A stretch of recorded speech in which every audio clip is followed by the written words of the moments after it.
Buen día, chicos. ¿Escuchan los que están desde su casa? Buen día, profe. Sí se escucha bien. Muchas gracias. ¿Cómo andan? Bien. Bueno, tomamos asistencia.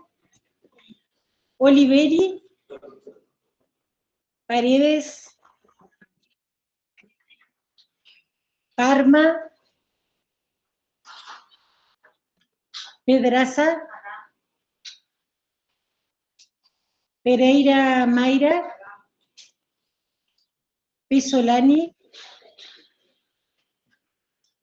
Reina Guadalupe, Ríos, Ripari. Ay, vos sos algo. Sos re parecida, tu hermana. Eso no era. Son parecidos. No, Gino. Gino. Sos re parecido. Le sacaste altura bastante. Muy bien.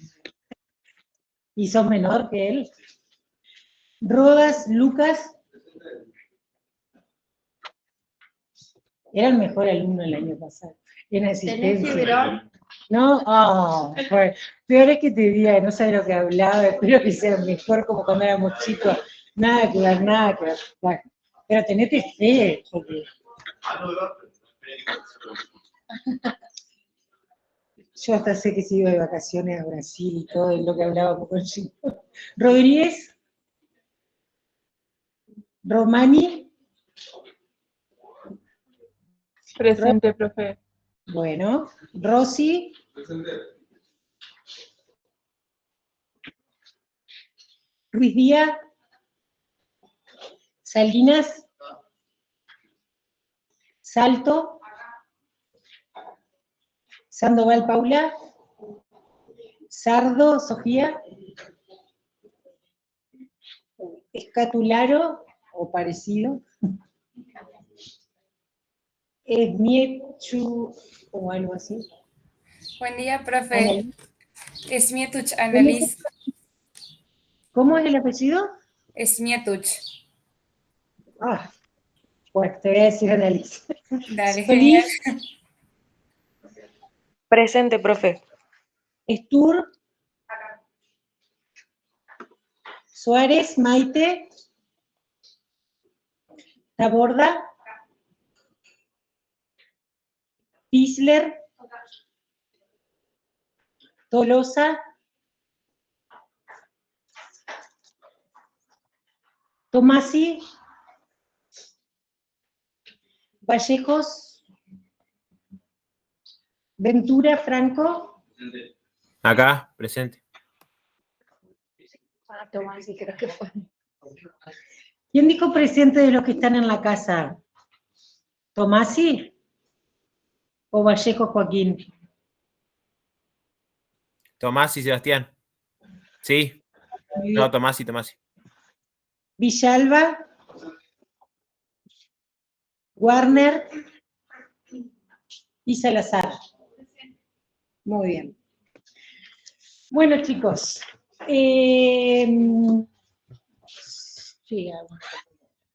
Hola. Sobre el tema de las patologías que me escribieron mucho, si podían ser de 5, porque había dicho en la primera clase que eran entre 4 y 6 alumnos, ¿sí? Porque no teníamos la lista final. ¿Se acuerdan que yo les dije, cuando tenga la lista final, qué pasa? Nosotros con la lista final de todos ustedes, que son 112, los dividimos, ¿sí? De ahí sale el grupo de patología, para que, como con ese grupo entran a rendir el parcial, nosotros el parcial nos dividimos en 4 profes, ¿sí? Para que puedan rendir entre todos. Hubo un año, más o menos todas tomemos la misma cantidad. Hubo un año que fueron casi 160 alumnos, entonces ahí lo hicimos de 6, ¿sí? Pero siempre, cuanto más reducidos son los grupos, es más fácil para llevar el parcial también, ¿sí? Para nosotros tomarle y para ustedes también, ¿sí? Entonces, por eso tiene que ser de 4. Me escribieron muchos compañeros que eran 3, y bueno, yo a algunos les di grupos que me habían escrito que eran 5, entonces por eso. Así que los grupos quedan conformados de 4, ¿sí? Bien. No sé si tienen alguna otra duda, porque lo entregan, mañana cierra el... ¿No hay ninguna duda? ¿Consulta? No vale copiarse el trabajo del año pasado de tu hermano. No. Igual no es el mismo trabajo, cambiamos los videos. ¿Ninguna duda, consulta sobre eso? ¿Los que están en sus casas tampoco? ¿Queda claro? Bueno, empezaron los trabajos prácticos. ¿Cómo les fue en el primer trabajo práctico? ¿Todos encontraron a su docente? Por ahí a Celina es la que no conocen, porque a Flor y a Marina ya la han tenido por ahí en otra materia, y es, ¿sí? La encontraron a la profe, estuvo bien el práctico de mañana en base a lo que yo subí el lunes pasado, ¿sí? ¿No tuvieron problema con esa presentación? Porque era video y a su vez había que pausar, me parece que yo les expliqué en el foro, pero había que pausar para que les permita poder hacer clic sobre los otros links, ¿sí? ¿Listo? ¿No hay ninguna consulta? Ah, qué genial. ¿Nada? De nada, arrancamos entonces con el teórico. Bien. Voy a tomar los mates de Lelu. Después de lo de Gaby, porque de Gaby son superiores. Bien, bueno chicos, la clase pasada, si querés en la ahí está. La clase pasada estuvimos hablando sobre psicomotricidad. Si ustedes recuerdan, a pesar de que sea el lunes muy temprano y lluvioso, nuestra materia de los lunes a las 8 de la mañana es psicomotricidad y neurodesarrollo, ¿sí? Nosotros definimos o llegamos a un acuerdo de cómo íbamos a definir, según Esteban Levin, que es ese señor que está ahí, de camisa a cuadra, muy esbelto, lo que era la psicomotricidad. ¿Alguien se acuerda o algo? Algunos de ustedes estaba acá presente y otros en las casas durmiendo, pero... Hicimos primero, desglosamos la palabra, pensamos qué podíamos relacionar con psico y qué podíamos relacionar con motricidad, ¿sí? Llegamos a un acuerdo de lo que es psico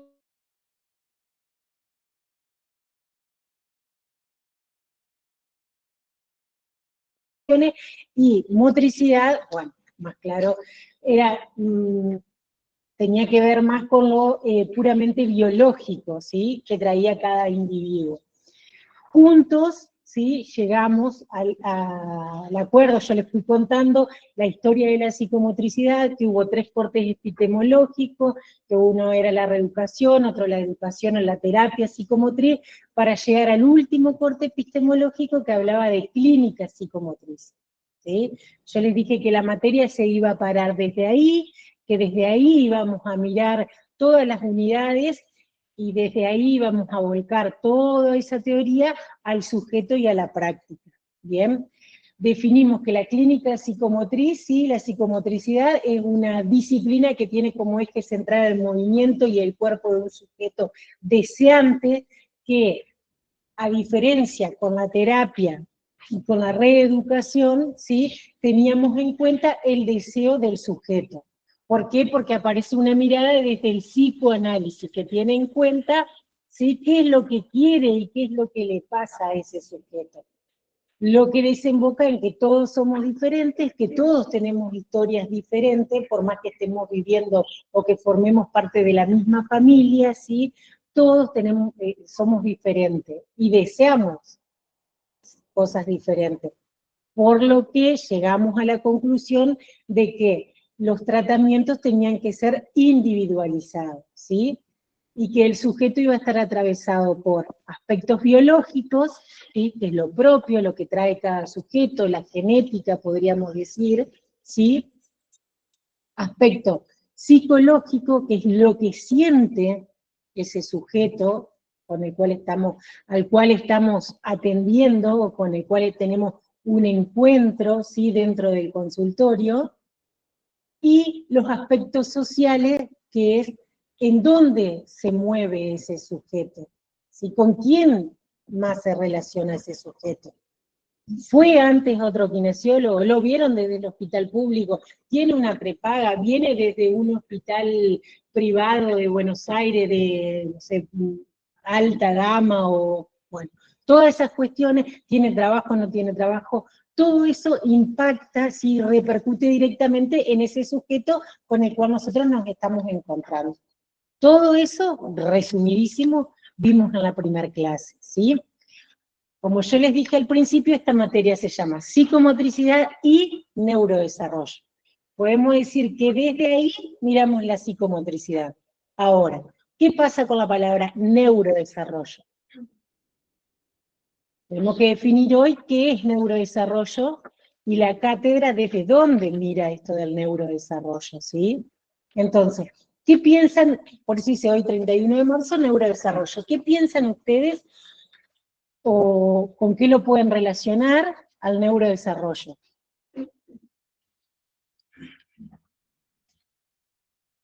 ¿Qué dicen ustedes? Otra vez es una palabra que yo les dije en la otra clase, que el sentido común hacía pensar que psicomotricidad la podíamos dividir. Neurodesarrollo, también o no. Si ustedes la piensan como neuro, ¿a qué les hace pensar? Sistema nervioso, muy bien. ¿Qué otra cosa más? ¿Cómo? Plasticidad. ¿Qué entienden por plasticidad?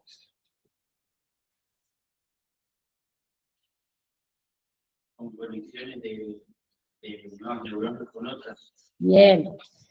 La palabra plasticidad se creía que venía de algo plástico, porque en realidad, si vamos al origen, plasticidad es algo plástico.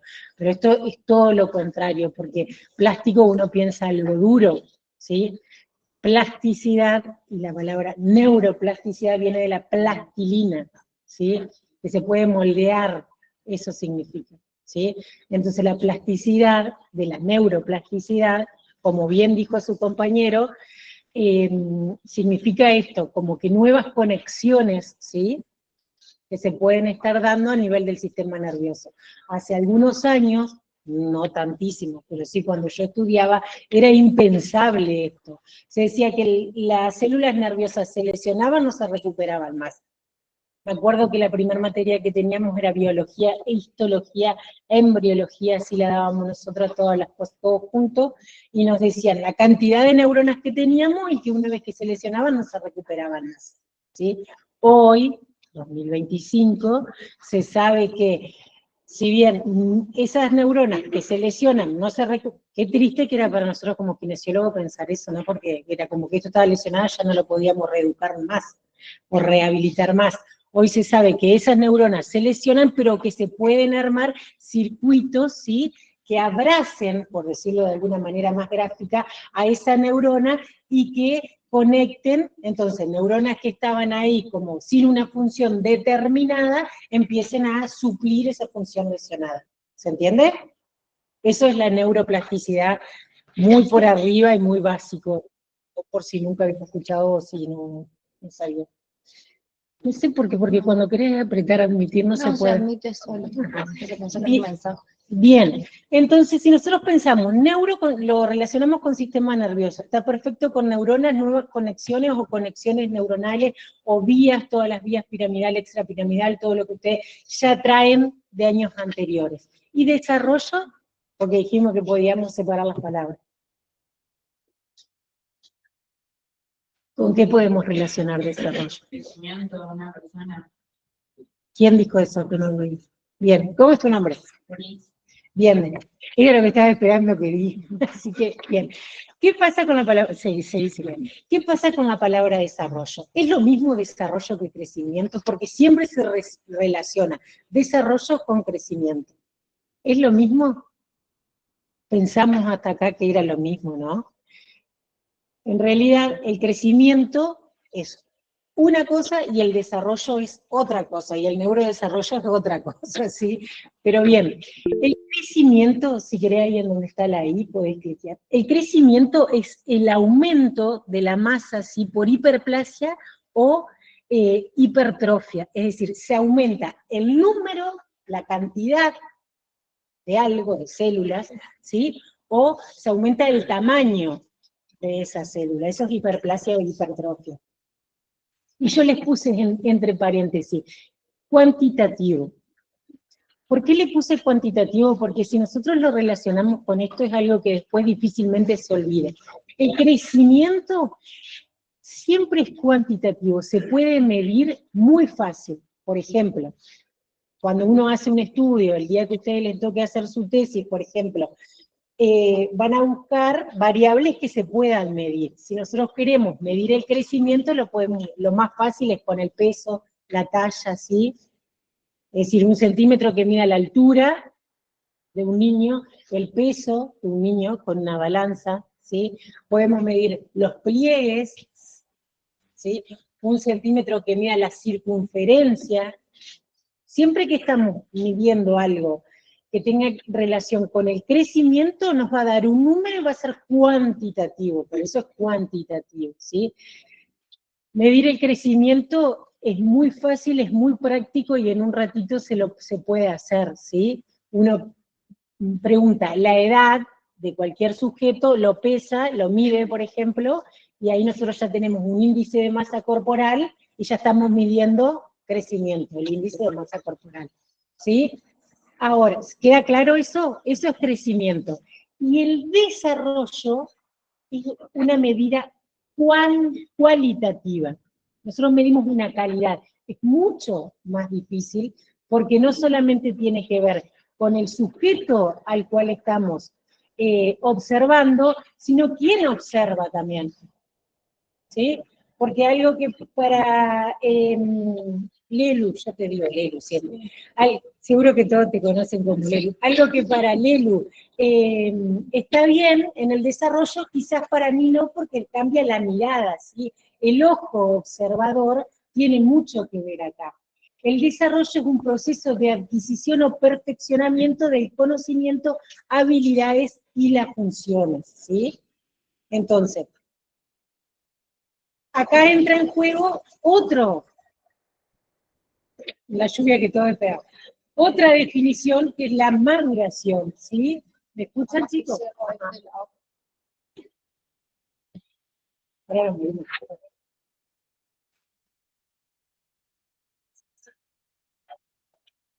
Entonces nosotros tenemos, hasta ahora, sabemos lo que es crecimiento, dijimos que era algo cuantitativo, sabemos lo que es desarrollo, dijimos que es algo cualitativo, porque es un proceso, ¿sí?, que se va a producir en el tiempo, y otra palabra que necesitamos definir es maduración, que es el máximo nivel de crecimiento, lo primero, y de desarrollo, lo segundo, alcanzado en un momento dado, ¿sí? Y acá vienen todas las tablas, o las tablas de percentilo, ¿sí?, que dicen, bueno, para los 5 meses, el promedio de niños tiene que medir tantos centímetros y pesar tanto. Entonces, si vos estás bien, tenés un percentilo 50, 70 o 90. Un niño que pese por debajo de eso, ¿sí?, es un percentilo bajo. ¿Me explico o no? Pero ¿qué entra en juego acá? Que hay dos variantes. Quizás el niño pesa menos, pero es mucho más largo, ¿sí? Entonces está, en el percentilo de peso está por debajo, pero en el de la altura está por arriba, ¿sí? Entonces, ¿qué pasa? En su maduración hacemos una media y está bien. ¿Me explico? Es el típico niño que se lo piensa flaco y alto, por decirlo de alguna manera, ¿sí? Pasa a veces al revés, el percentilo de altura, de altura está por debajo, que vendría a ser el bebé que es más regordete, ese, que no sé, los rollitos en las piernas y todo eso, de revista de antes, hoy sería de, no sé, de Instagram, de Reels de Instagram, ¿sí? Definido estos tres términos, crecimiento, desarrollo y maduración, se ríen allá las chicas porque delaté la edad, ¿no? Era la de revista, digo yo. Podemos pensar, ahora sí, en el neurodesarrollo. Dijimos que tenía que ver con el sistema nervioso y que teníamos que definir desarrollo. Podemos llegar a un acuerdo de esto, que es, el neurodesarrollo son los procesos a través de los cuales se organiza en el tiempo el sistema nervioso, ¿sí? Hay un tiempo dado, 1 año, 2 años, 3 años, 42, 30, no sé, ustedes deben de tener 24, 23 años, ¿sí? Bueno, ¿cómo se debe organizar?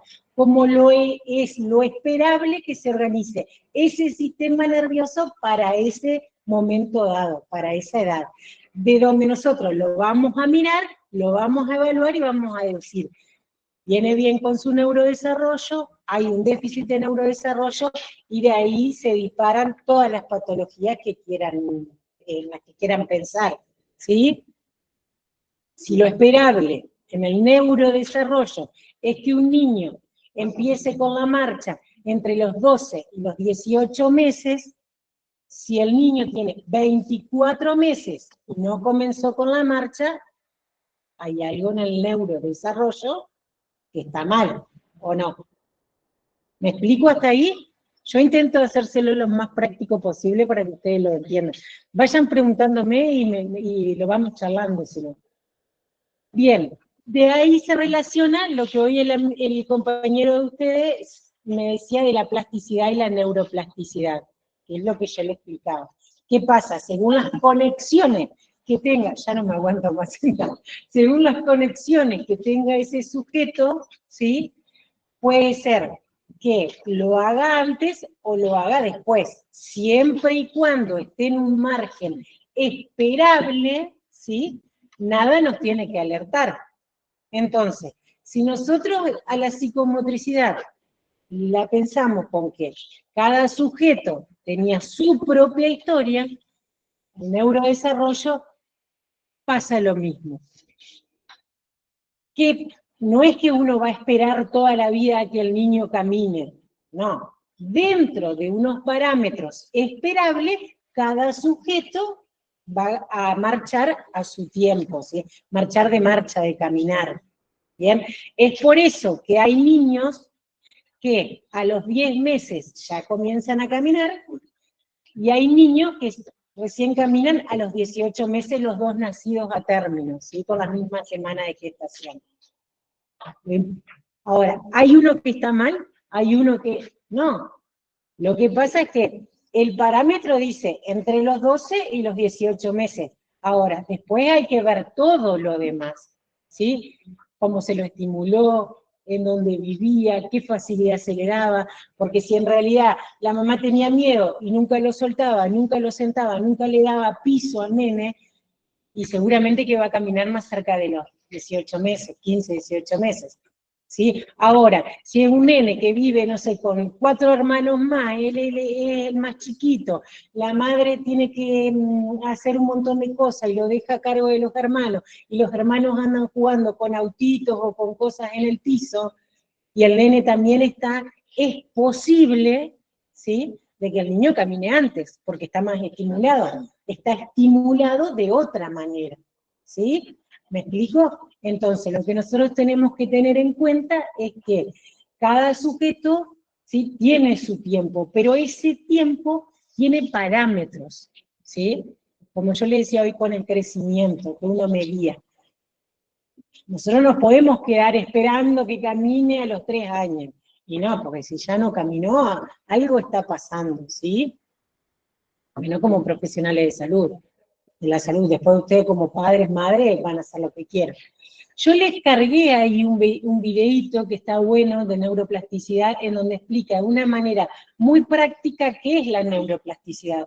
Porque con la neuroplasticidad o la plasticidad cerebral suele pasar lo mismo que pasa con la palabra desarrollo y crecimiento, que se confunden ahí, ¿sí? Entonces, una manera muy práctica, en ese video se explica bien lo que por ahí utilizamos un montón, y que yo pienso que ustedes ya lo saben, porque están en 4º año, lo que pasa siempre, y por ahí hay conceptos erróneos. Entonces después en su casa, no sé, cuando vayan al baño, lo que quieran, ponen el videito, lo miran, lo escuchan, y les va a explicar muy fácil de dónde deriva la palabra plasticidad cerebral, qué es, ¿sí? Y les va a quedar claro. ¿Bien? Ahora, dentro de este neurodesarrollo, lo primero que dijimos que neuro tenía que ver con el sistema nervioso central, ¿sí? O con el sistema nervioso. Este crecimiento o desarrollo del sistema nervioso sigue ejes directrices, ¿sí? Pregunta de examen siempre con cualquiera de las profesoras que entren, así que ya anoten más grande.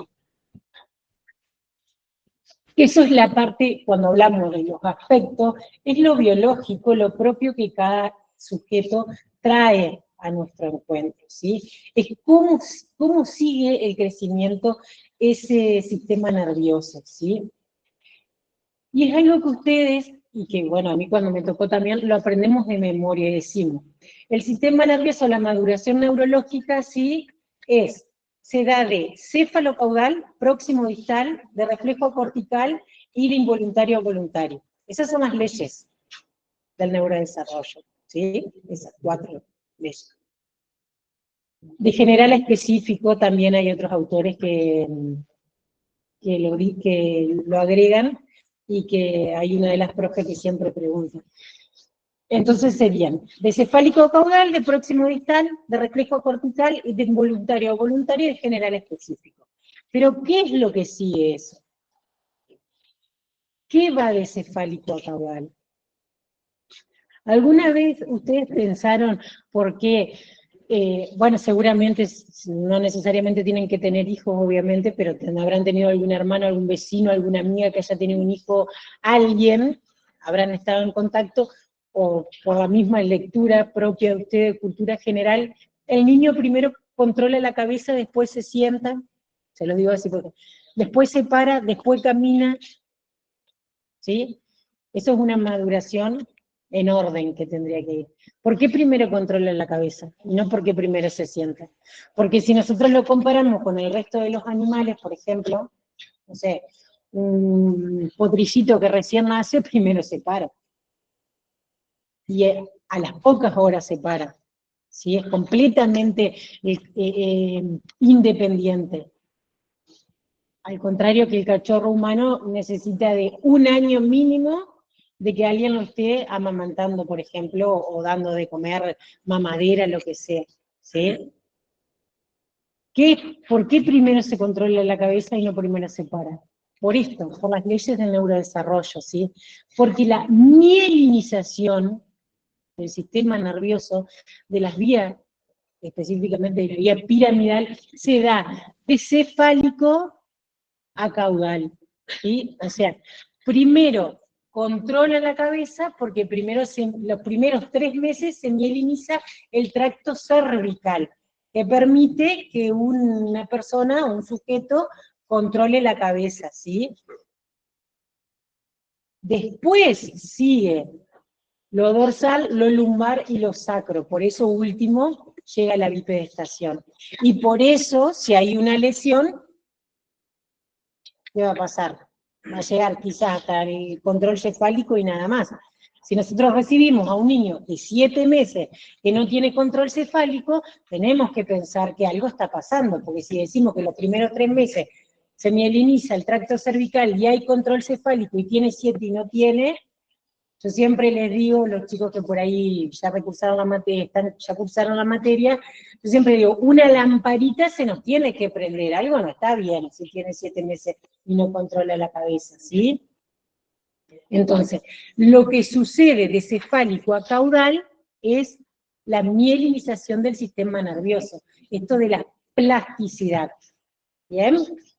De proximal a distal, siguiendo el eje central, ¿no? Medial. ¿Qué pasa? Primero el niño va a tener movimiento de lo que es hombro, codo, para llegar a lo último, a la mano, ¿sí? Por eso, si en el parto se produce un parto distóxico y hay una elongación del plexo braquial, hay una lesión, esto de próximo distal no va a pasar y el niño va a tener, se supone que va a estar así en flexión, el niño va a tener en extensión el brazo pegado al cuerpo y va a ser como brazo de muñeca, se dice, ¿no? Hablamos de braquial obstétrica. ¿Bien? ¿Me explico? Y esto de próximo distal no va a estar. ¿Se entiende? De reflejo a cortical, cuando nacemos, después tenemos toda una unidad de eso, pero cuando nosotros nacemos con reflejos arcaicos o de supervivencia, se dice, que son los que nos permiten sobrevivir, ¿sí?, los primeros meses de vida. Por ejemplo, el reflejo de succión, ¿sí? A medida que va pasando el tiempo, esto tiene un tiempo en el que tiene que aparecer y un tiempo, casi todos aparecen intraútero, y un tiempo en el cual tiene que desaparecer. Lo mismo el reflejo palmar, ¿sí? Yo paso al niño, o aprieto al niño, o toco sin querer, o estoy con un juguete o algo, un bebé de 5 días, al tocar la palma de la mano, me cierra. Y no es porque, o sea, acá nosotros profesionales, no es porque le gusta y me quiere a mí, todo eso le significa el adulto, ¿sí? En realidad es un reflejo palmar. Ahora, si tenemos 15 años y cada vez que pasa algo, lo aprieta y no lo puedo sacar, ¿sí? Es porque algo está sucediendo también, por eso tiene que desaparecer. ¿Por qué? Porque después se hace voluntario. Yo agarro el mate, de la misma forma que en su momento agarré el dedo de mi mamá, de mi hermana o de quien sea, pero porque tengo la voluntad de hacerlo, porque quiero tomar un mate, porque tengo sed, porque estoy hablando y porque además sé que los mates son ricos, por lo que sea, pero yo tengo la voluntad, yo elijo. Por eso ya vamos al cuarto, que es de involuntario a voluntario. El que no está puesto ahí, porque no todos la bibliografía lo dice, es de general a específico, ¿sí? Y tiene que ver que todos los movimientos, primero, son todos globales, descoordinados. Ustedes ponen a un bebé, no sé, imagínense, de 2 meses, sobre la mesa empieza a patear, a mover las manos, ¿sí? Todos movimientos generales o globales a algo específico. A medida que va el tiempo, pasando el tiempo, uno quiere, como yo le decía, yo tengo la voluntad de agarrar el mate, ¿sí? Para tomar el mate.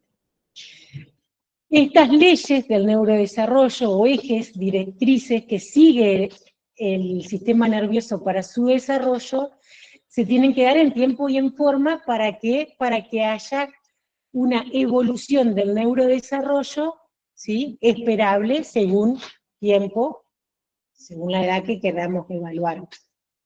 Bien, dice, el desarrollo es un proceso que se da a lo largo del tiempo, donde hay una secuencia que se debe cumplir, pero que cada niño la cumple de forma individual, que es lo que yo le decía hoy. Sabemos que para los 3 meses tiene que haber control cefálico. Hay niños que tienen control cefálico al mes y medio, hay otros que a los 2. Hoy, 2025, ¿sí?, el niño nace y a los 2 días la mamá, un niño que haya nacido a término y todo, lo levanta y ya tiene control cefálico, ¿sí? Y está bien, porque nacen mucho más estimulados, porque se ha avanzado. Ahora, a nuestro consultorio no va a llegar ese. Va a llegar uno que va a tener 1 mes y medio y no va a tener control cefálico. Pero yo, ¿hasta cuándo tengo que esperar que tenga control cefálico? Hasta los 3 meses. Porque el sistema nervioso, ¿sí?, de céfalo caudal, o sea, de la cabeza a los pies, va a ir mielinizándose hasta los 3 meses la parte cervical, entonces tengo que dar. Y acá en donde hoy en día, en el 2025, hay unas brechas enormes entre los niños que tienen alguna patología o alguna alteración sin ser patológico, alguna alteración en el desarrollo, y los que no, ¿sí? Porque quizás solamente es por falta de estímulos, y no es patológico. ¿Me explico? Pero si a los 2 días ya tiene control cefálico, el que sí está estimulado, está todo bien, y el otro tengo que esperar hasta los 3 meses, imagínense que a los 4 meses, el primer caso A, vamos a decir, seguramente ya está buscando la sedestación, y el otro recién está controlando la cabeza. ¿Bien? Continuemos. ¿Preguntas hasta acá? ¿Quedó claro esto de las leyes? ¿Sí? Bien. Ahora, cuando nosotros hablamos de desarrollo, hay mucha bibliografía que habla del neurodesarrollo y del desarrollo y de la definición de desarrollo. ¿Sí? Ahora Nelson habla más fuerte que yo, pero porque tiene el micrófono. Me va a venir a callar. Bien, nosotros dijimos en la primera clase que La psicomotricidad la veíamos desde Esteban Levine, que la mirada de la cátedra era esto en donde se tenían en cuenta los factores biológicos, psicológicos y sociales. Ahora, neurodesarrollo, desarrollo, ¿desde dónde lo vamos a ver? ¿Desde qué teoría nos vamos a parar? Hay muchísimas teorías de desarrollo. Seguramente ustedes habrán escuchado, o en la secundaria habrán dado Piaget, por ejemplo, que habla del desarrollo, y él tiene una postura del desarrollo, ¿sí? Pero hace unos años, yo siempre trato de buscarle como lo último, pero que encuadre en lo que nosotros queremos transmitirles a ustedes, ¿no? Se empezó a escuchar mucho sobre este hombre que tiene un apellido muy difícil, se llama Urié Bronfenbrenner, es su apellido, y me parece que lo más acertado para cómo nosotros presentamos la materia y cómo queremos que ustedes el día de mañana reciban a sus pacientes y vean el todo del que hablábamos la clase anterior, ¿no? Urié Bronfenbrenner presenta una teoría del desarrollo que también se denomina teoría ecológica, y se analicemos desde la teoría ecológica de Urié Bronfenbrenner, entendiendo la teoría ecológica como teoría, ¿por qué es ecológica? Porque habla de sistemas, ¿sí? En el desarrollo se dan distintos sistemas en donde está involucrado ese sujeto, ¿no? Que vamos a pensarlo que va a ser el sujeto que llega a nuestro consultorio. Bien, sería lo que ustedes dicen, nuestro paciente. Nuestro paciente va a llegar solo al consultorio quizás, pero no está solo en la vida, ¿sí? ¿Por qué? Porque hay otros sistemas que afectaron en él y que él afectó en esos otros sistemas para ser ese sujeto en ese momento. ¿Me explico? Urié Bronfenbrenner dice que el desarrollo son cambios perdurables en el modo en que la persona perciba y se relacione con el ambiente que lo rodea, su ambiente ecológico, ¿sí? Entonces, después dice, cada niño necesita al menos un adulto que esté loco de manera irracional por él o ella, para poder sobrevivir, ¿sí? Entonces, ya desde un principio nos habla de que se necesita de un otro para poder sobrevivir, ¿bien? Ese sujeto va a estar inmerso en otros sistemas, ¿sí? Y que él va a modificar esos sistemas, y esos sistemas los van a modificar a él. ¿Bien? Continuemos. Pantallazo general. ¿Qué postula esta teoría? Dice que es una progresiva acomodación mutua entre un ser humano activo, ¿sí? La otra vez hablábamos de la psicomotricidad, la pensábamos como un sujeto deseante, tenía un deseo, algo le pasaba a ese sujeto. Acá Urié Bronfenbrenner dice sujeto o ser humano activo que está en proceso de desarrollo por un lado y por el otro las propiedades cambiantes de los entornos inmediatos en lo que esta persona en desarrollo vive. ¿Qué nos postula Urié Bronfenbrenner? Que hay un sujeto que ese sujeto es activo, es decir, no es un sujeto pasivo que recibe información del mundo y después hace, sino al revés, es un sujeto activo, o sea, se mueve, también busca información de otros lados, y que a su vez hay otros ambientes que le van dando a ese sujeto y los dos se van modificando. El sujeto modifica el ambiente y el ambiente modifica al sujeto. Y de acá, se lo llevo un ejemplo, ¿sí? De acá sucede muchas veces que dos hermanos que son mellizos, que nacieron a término, que ninguno de los dos tuvo dificultades en el nacimiento, pensemos en una situación ideal, ¿sí? Hasta el momento del nacimiento no pasó nada, y al año, con la semana de gestación que tienen que ser, no fueron prematuros, bajo peso, nada, perfecto todo. Al año y medio llegan al consultorio de estimulación temprana porque uno de estos llega a esa familia y uno de estos dos hermanos habla menos, dice muy pocas palabras, no Entonces recién está caminando cuando el otro caminó a los 13 meses y ya está haciendo salto, ¿sí? Entonces, ¿cómo si están en el mismo lugar, en la misma casa, con la misma familia, con todo? Uno es más tímido, por decirlo, o tiene algún trastorno en el desarrollo, o le cuesta más alcanzar los hitos del neurodesarrollo, y al otro no. Si recibe lo mismo. La madre te va a decir, yo a los dos hago lo mismo, yo nunca hice diferencia, porque lo escuchamos en el consultorio. Pero si nosotros lo pensamos lineal, que la madre es la que baja el estímulo, el niño lo recibe y lo transforma, ¿sí? Los dos tendrían que ser iguales. Ahora, si nosotros lo pensamos desde acá, desde esta teoría del desarrollo, ¿qué pasa? Seguramente este niño que tiene que ser activo no ha sido tan activo.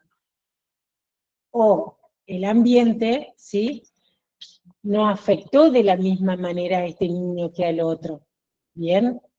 O por alguna situación familiar y personal del propio sujeto, esto es lo biológico que decimos que trae el sujeto, no le interesa lo mismo que le interesa al hermano. Entonces, si todo el tiempo le ponen música para estimularlo y todos cantan en la casa, no sé, alguna canción de moda, ¿sí?, y al nene la música alta no le gusta, y sí, no lo va a estimular lo mismo, ¿sí?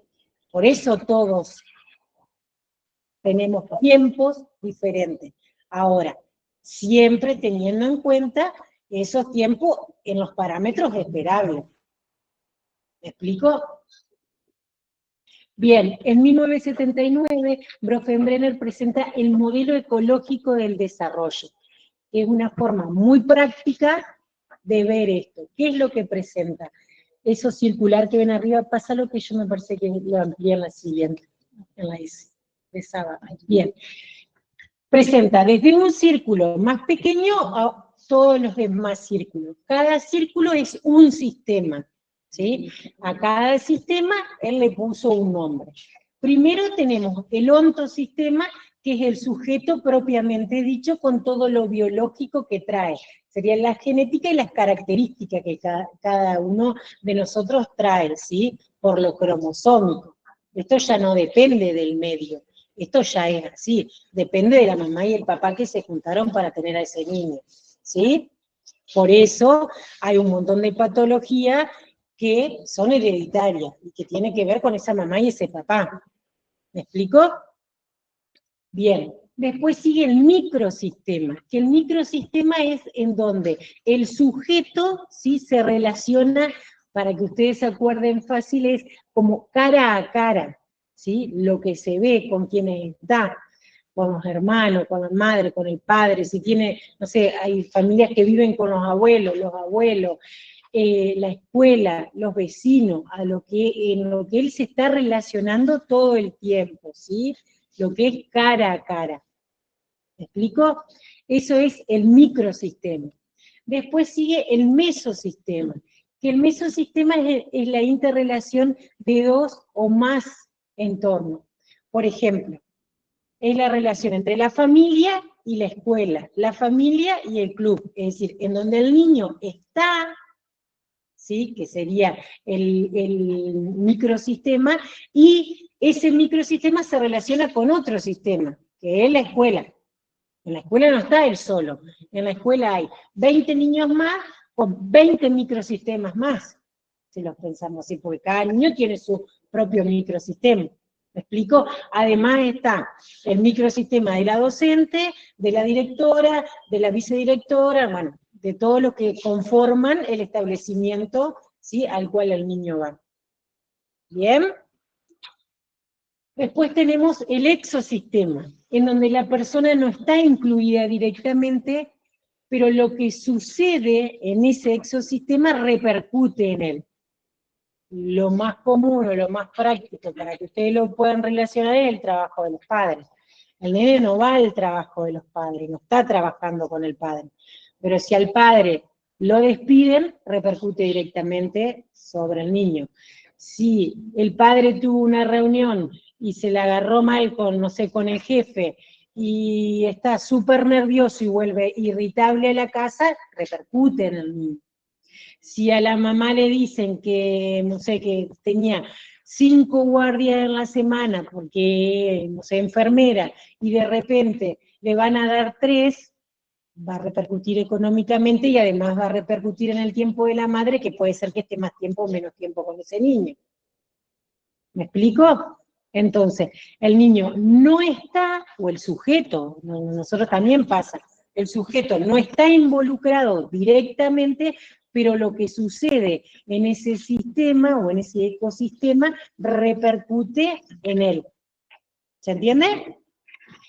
Bien, y por último, tenemos el macrosistema, que acá no está involucrado directamente el niño tampoco, pero son todas las leyes, los valores, ¿sí?, que repercuten en donde él vive, ¿sí?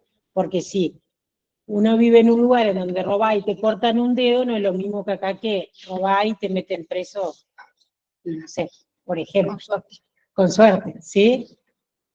Entonces, esas cuestiones también repercuten. ¿Qué pasa en la salud? Hay millones de casos en donde en los sistemas de salud llegan X religiones en donde no se permite la transfusión de sangre, repercute en el niño, porque en esa religión no le pueden transfundir. Por ejemplo, le doy ejemplos así, súper exagerados para que ustedes sepan, ¿sí? Pasa ahora, yo estoy acá viviendo en Villaguay, pasa ahora que en Villaguay hay muchos gitanos, y los gitanos tienen una cultura que no es la misma que nosotros, y en la atención tienen una cultura que no es la misma que nosotros.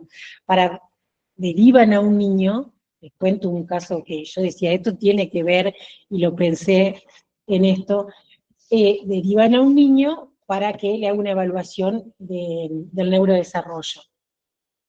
Yo me piden por teléfono un turno, doy el turno, listo. Cuando llegan, bueno, además que llega una camioneta así, una cosa monstruosa, baja una señora, pero una señora que yo decía, no era la madre por prejuicio, y porque era una señora muy grande, tenía 75 años después en la... Ellos existen, no sé, tiene un nombre, no sé cómo se llama, pero la abuela de todos es quien busca a los profesionales que van a atender a sus nietos. Entonces, la primera evaluación, la primera anamnesis, si ustedes quieren llamarlo más teórico, que tuve fue con esa señora. Después esa señora me presentó a la madre del que iba a ser mi paciente, y después llegó el paciente mío. Impensable para nosotros, excepto que una abuela viva con su nieto, y que la madre le haya tenido que trabajar, y por eso.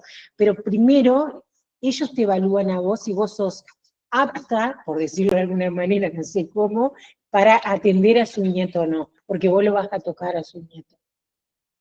Y para mí, chico, fue rarísimo todo, pero bueno, es su cultura, es su forma. Y de esto habrá millones de casos, pasa que nosotros acá, medio como que no hay tantas culturas y tantas cosas.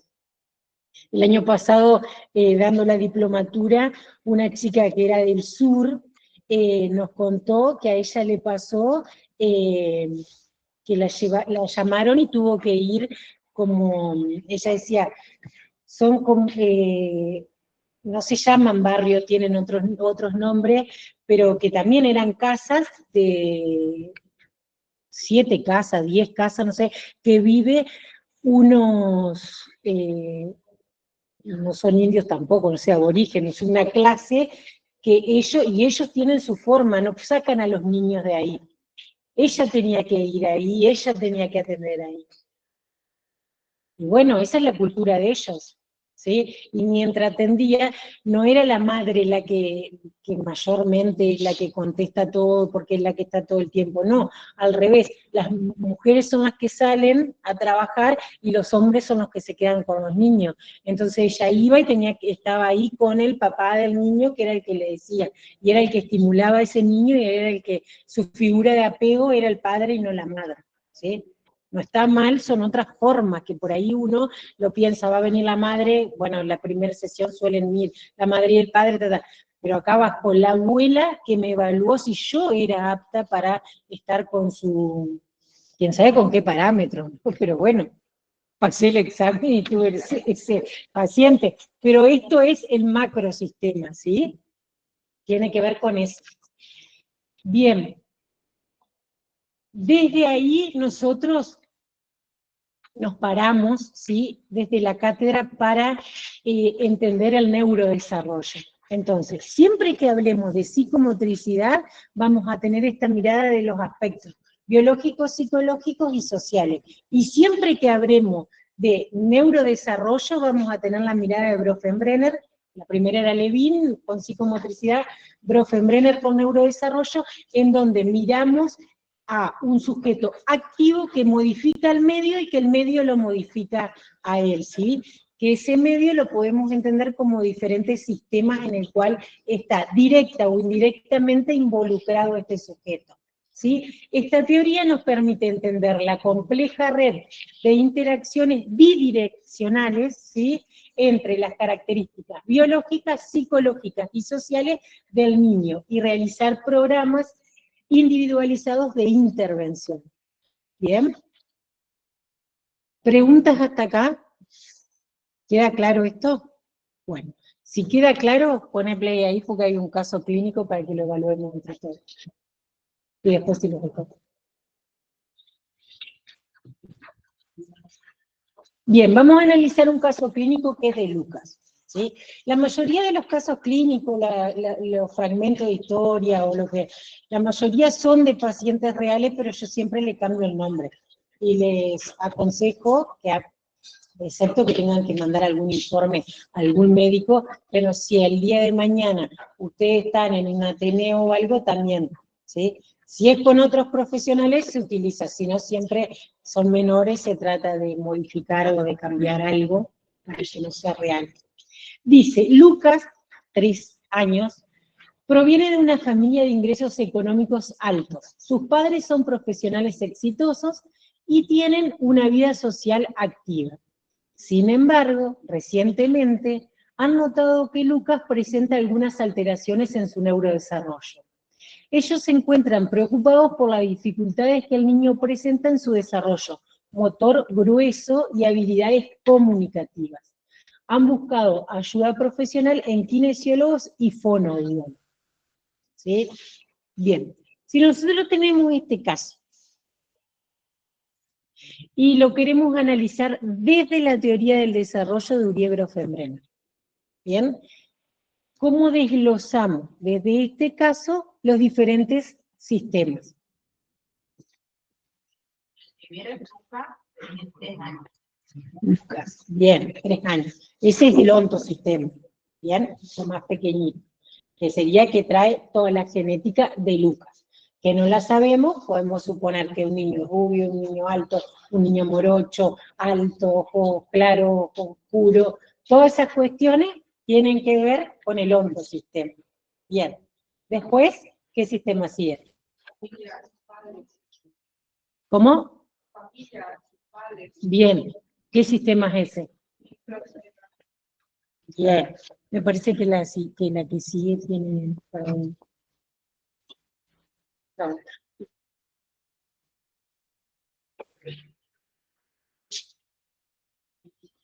Ya llegó. Bien, dijimos. Bueno, el ontosistema es Lucas, ya lo teníamos. El microsistema se observa que Lucas tiene buena relación con sus padres, quienes le brindan amor y apoyo emocional, pero los padres están preocupados, ¿sí? Todo esto sacado del caso clínico. El mesosistema decía que habían ido a visitar a... ¿Se acuerdan que el mesosistema son sistemas que el niño no está, pero que repercuten en él? ¿Bien? Dice, los padres de Lucas han buscado ayuda profesional. Han colaborado con kinesiólogos y fonoaudiólogos para trabajar en un plan individualizado del niño. Bien, ¿qué sigue? El exosistema. ¿Cuál sería? Que tienen acceso, están bien económicamente, por lo tanto se supone que pueden acceder a hospitales, a clínicas privadas, ¿sí? Es lo que ya no repercute directamente en él, ¿sí? Que está por fuera. Pero lo que pase ahí, sí va a repercutir en él, porque si lo llevan a una fonoaudióloga que entra Luca y le dice, hola Luca, vení, vamos a jugar hoy, a ver cómo está, no sé, saca la lengua, meterle, va a repercutir de una forma a que lo lleven a una fono que le diga, bueno, sentate ahí, a ver, sácame tu lengua. Sí, hasta la forma de hablar. Ni una está bien, ni bien ni mal, es cómo repercute, ¿sí? Porque habrá quienes prefieren ir y que lo sienten a su hijo y que directamente le hagan todos los ejercicios, y habrá padres que prefieren que juegue, que entre de lo lúdico, ¿sí? Son distintas formas. ¿Bien? Y el macrosistema es cualquier estigma o presión social relacionada con las expectativas académicas o sociales asociadas al contexto socioeconómico elevado. Pensemos que, por ejemplo, como están bien económicamente, bla, bla, bla, se supone que está bien estimulado, no sé, que tiene que hablar bien, que ya tendría que estar diciendo, no sé, oraciones completas, ¿sí? Porque el amigo del padre tiene un hijo de la misma edad y ya está hablando en inglés, porque va al English Kingdom, no sé, ¿sí? ¿Me explico o no me explico? Todo eso repercute en que no está relacionado directamente, pero son las expectativas y lo demás. Bien, ahora, dice, sugerencia, identifica los aspectos biológicos, psicológicos y sociales. ¿Cuáles serían los aspectos biológicos, en este caso de Lucas? La motricidad, que no controla y que no habla. Bien, y que no habla, ¿sí? Esos serían los aspectos biológicos si lo pensamos desde aspecto. Lo psicológico, la preocupación de los padres, muy bien. Y los sociales, que pertenece a una clase social alta, que fueron a visitar a kinesiólogos, que visitaron a fonoaudiólogos, ¿sí? ¿Por qué? Porque son distintas instituciones o consultorios con los cuales él estuvo, ¿bien? Después dice, piensa en datos reales y datos supuestos. ¿Sí? Cuando nosotros vemos una historia clínica, o acá, bueno, un fragmento, un caso clínico, nosotros tenemos los datos reales, que son todos estos que venimos nombrando, los que están, que se llama Luca, que tiene 3 años, que tiene dificultades en la motricidad gruesa, que no habla, ¿sí? Que fue a un kinesiólogo, que los padres están preocupados, que fue una fonoaudióloga, todo eso están ahí, es todo real, está en ese caso. Ahora, lo supuesto, es todo aquello que yo puedo suponer o que yo hipotetizo sobre ese caso, ¿sí? Por ejemplo, yo dije, Luca puede ser rubio, morocho, o no sé, no dice ahí, ¿sí? No dice la raza. ¿Me explico? Tiene ojos claros, tiene ojos. Yo dije que podía ser inquieto el nene, vení, sentate. No. Pues esos son los supuestos, ¿sí? Puedo suponer que por la clase social alta de los padres están trabajando todo el día o viajando de playa en playa y no están con el nene está con una niñera todo el día, por ejemplo, y en realidad por eso no habla. O que por la clase social alta, esto es hipotetizar y datos supuestos, y prejuicio, por la clase social alta no le dura ninguna niñera, porque son súper soberbios los padres y el nene no puede apegarse a ninguna niñera y por eso no habla. Ellos no están todo el día y todo el día le están cambiando, o toda la semana le cambian de niñera. ¿Por qué es importante suponer? Porque en base a eso yo voy a preguntar también en mi evaluación. ¿Sí? Porque si a mí me llega esto y yo digo, bueno, ¿a qué se dedica mamá? ¿A qué se dedica papá? Me dicen, bueno, no sé, que son dueños de una empresa. ¿Qué tiempo pasan con Lucas? No, nosotros lo vemos una vez. No sé, ahora hace 2 semanas que estábamos de viaje y llegamos recién. Bueno, ¿y con quién estuvo ese tiempo Lucas? Con una abuela, con una tía, con una niñera, y siempre la misma niñera, tienen horarios rotativos. ¿Quién le da de comer a Lucas? ¿Quién juega con Lucas? ¿Va al jardín? ¿Quién lo lleva al jardín a Lucas? ¿Cuántos compañeritos son? Todo esto me permite preguntar, y cuanto más información yo tenga, ¿sí?, de los sistemas en los cuales se mueve y en donde él es activo, ¿sí?, voy a poder realizar un plan de acción. Porque si los padres no están 15 días, están 3 y después viajan otra vez 15 días, yo no le voy a dar a los papás ejercicio para que hagan con Lucas, sino que voy a llamar a la persona que lo acompaña a Lucas cuando los padres no están, llámese tía, abuela, la niñera, ¿sí? Y le voy a explicar a ella qué es lo que va a tener que hacer. Por eso modifica. Y por eso es importante saber en qué sistema este sujeto es activo. ¿Sí? Cómo esos sistemas modifican a este niño. ¿Me explico? ¿Queda claro? ¿Consulta alguna? ¿Nada de nada de nada? Bueno, hay mucha bibliografía para leer. Visiten el aula, yo al mediodía ya subo todo esto. Y mañana tienen práctico sí, con Celina de 10 a 12 y a la tarde con Flor, de certificado único de discapacidad. El tema está. ¿Ninguna duda? Bueno,